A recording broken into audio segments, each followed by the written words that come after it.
Hello there.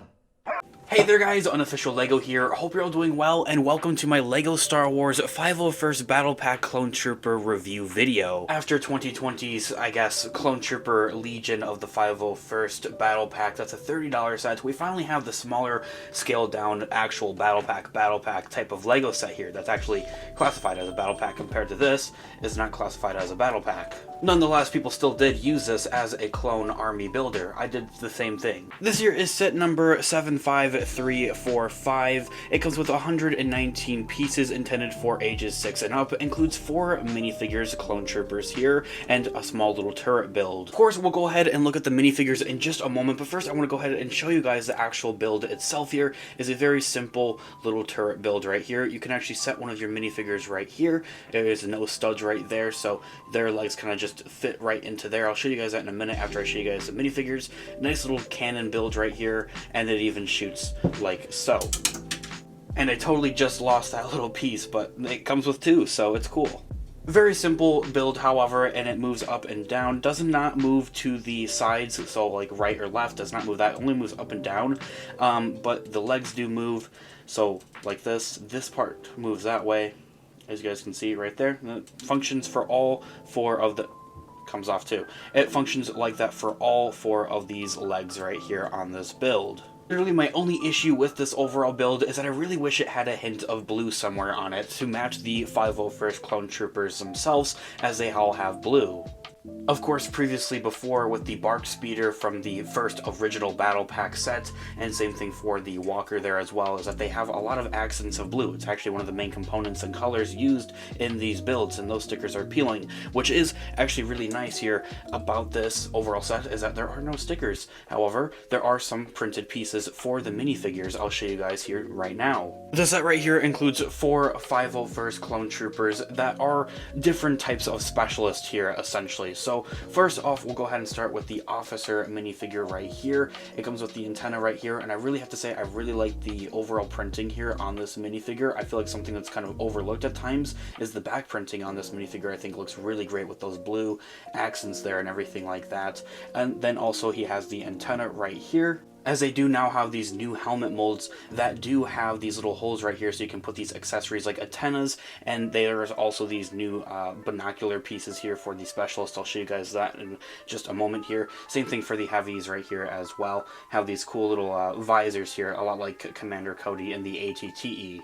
Probably my only wish with this overall minifigure is that I wish that they included like some type of actual fabric, like cape type of piece here for the, I guess, like leg skirts right here is pretty much what they are. And these here are supposed to be based off of Star Wars Battlefront, is what I do here is on the street. That's the word on the street there. However, I think that these can just kind of be based off of like anything. The box does say 20th anniversary Clone Wars, as for the 2D animated show had came back all the way back in 2003. Underneath the helmet is Tamora Morrison, of course, the Jango Fett, the actor, the template for the Republic Clone Army. So that there, of course, is a given. Same thing as we saw with the previous 501st Clone Troopers as well. Next up here, we have a look at the Specialist Clone Trooper right here. I love how he comes with these binoculars, finally included into LEGO Star Wars here, which is very cool, very awesome looking piece. People complained about this doesn't have very like much designs or anything with it, like coloring wise, and that's true. It's just completely white around it.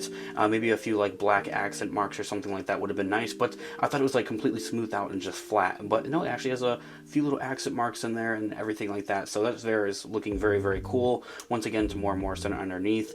His torso comes with this little yellow marking and the blue arms, which I love. We haven't had that recently with LEGO Star Wars 501st Clone Troopers.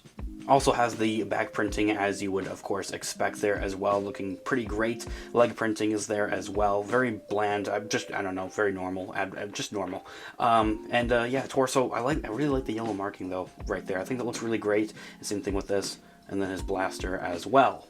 And then lastly here we have the heavy artillery 501st Clone Trooper here as well. My only problem with this minifigure is 2 things. Like similar to how the officer right here does not have this little fabric cape right here, he is also missing that there as well. I believe that these guys would have those normally, like in Star Wars Battlefront, also seen in the Clone Wars animated show. And my other problem with him is also his blaster just doesn't look very heavy. Like, it just, I don't know. Reminds me me of the Dark Trooper blaster that comes in that set, which isn't bad or anything, but I don't know, it just feels off. It doesn't really feel very heavy artillery or anything like that. It would have been cooler to maybe see like a cooler, newer brick built type of blaster.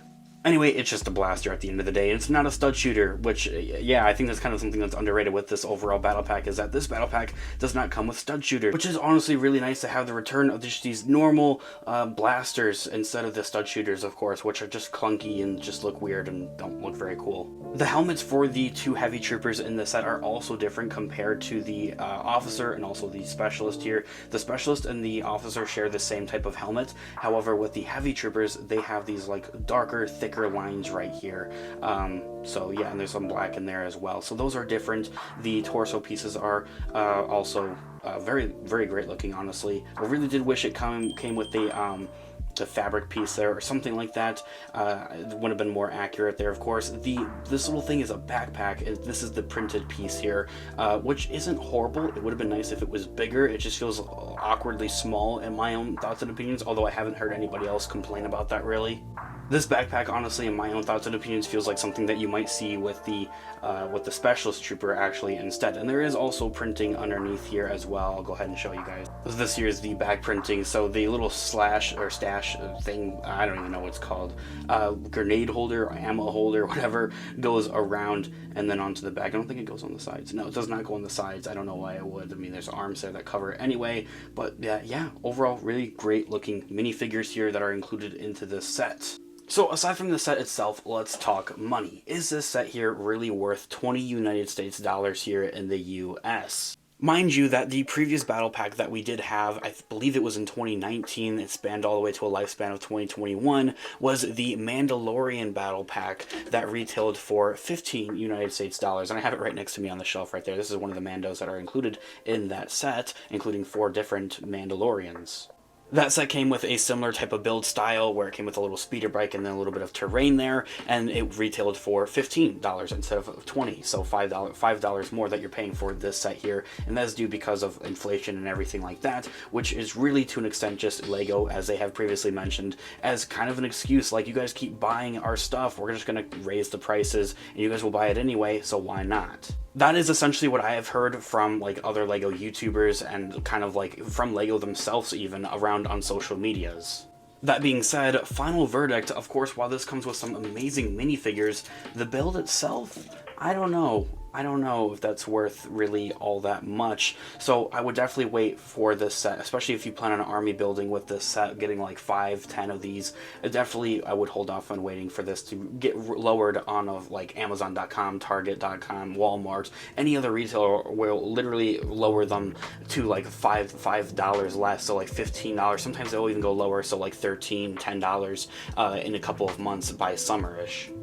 My personal only other problem with this overall set is the false advertising and marketing seen on the box. You guys can see right here, this is something I think that's been commonly talked about. However, I'd like to also mention it in this video because I don't know if it's done on purpose or if it is a simple just mistake done by Lego, but you guys can see that they put the antenna lower than where the actual hole is itself. For reference, that's where the hole is, and then that's where it appears in the box, and it's much more visible actually on the back of the box, which is just honestly even worse. You can clearly see the hole right there on the actual box itself, which is kind of funny. And then yeah, I don't know if this is done on purpose to make it look better, because it does look a little bit better when it's shorter down and it's a little bit farther down, but at the end of the day, I don't really mind it. I still think it looks fine just this way, honestly, as well.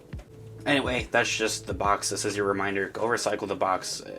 It's just a box. I know I have my box problems too. But yeah, that there concludes my Lego Star Wars 501st Clone Trooper Battle Pack review.